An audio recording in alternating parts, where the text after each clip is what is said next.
from New York City, America's accountant, Dan Geltrude. Dan, it's great to see you. So Dan, the spin going on in that interview was pretty incredible, and you could see the host kind of pushing back, but not hard enough. It makes absolutely no sense to say that low unemployment creates inflation. No sense. And you could just look back as quickly as this. We have 3 million less people working now than we had during the Trump administration. And inflation was at 2% then, and now we're at 7.5%. So it makes no sense. And all that is just political spin. The truth of the matter is we actually need more people to get back to work in order to take down inflation. It's the exact opposite than what we're being told. Yeah. I mean, who would have thunk that the solution to the inflation problem is just, maybe having people step back and not work? I mean, her logic is just beyond ridiculous, and it's offensive. And then for her to go on with a straight face and try to tell us that Build Back Better would actually help improve inflation, again, another lie. And even Senator Joe Manchin has been calling them, all the Democrats, out on this for quite some time now. Joe Manchin has been spot on this whole issue in understanding supply and demand in where we are now and what is causing inflation. I've said it many times, but I'll say it again. Right now, we have a lot of demand and not enough supply. Part of the supply problem is we don't have enough people working to produce product. If we had more product from people working, meaning less unemployment, more people employed, we would be able to meet the demand that's out there. That means that the scales would get more in balance and inflation would actually start to come down and be more controllable. Yeah, that's a good point. And speaking of inflation, I guess maybe some of the lovebirds experienced this when they went out to shop for their loved one. But apparently Valentine's Day prices rose between 10 and 15% on average as people went out to go look for gifts. They realized how much more expensive it was this year. And that is a primary example of what we were just talking about. So now you have Valentine's Day. You have a holiday where people are going out and buying stuff. What does that mean? More demand for various products appropriate for Valentine's Day. So what happens? The prices go up. That's the exact point.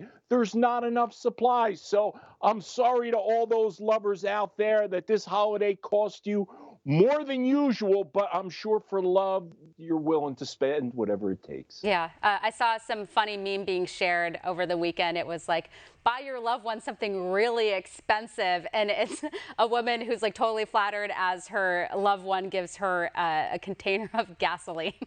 Did you see that one? Yes, I did. And unfortunately, it's actually true, right? I know. It's bad. Speaking of more bad news, I hate to be the deliverer of bad news, but apparently the U.S. is suspending avocado imports from Mexico. This after one of the inspectors was threatened, and this happened in Michoacan.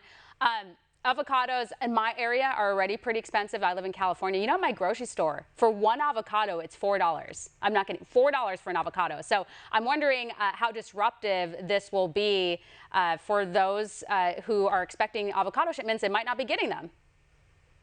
Yeah, they won't be, because if they're going to actually put a temporary ban on avocados coming into the country, well, what's going to happen? Again, we go back to this supply and demand issue. So the demand is certainly going to be there. People like yourself love avocados. You want them. And you know what? The supply is going to go down, so you're going to continue to pay even more. This is an unfortunate situation where the powers that be just can't figure out the basics of the formula. So anytime you thin supply and demand stays the same or even goes up, people are going to have to pay more. So what ends up happening? A lot of people out there are trying to find substitute products.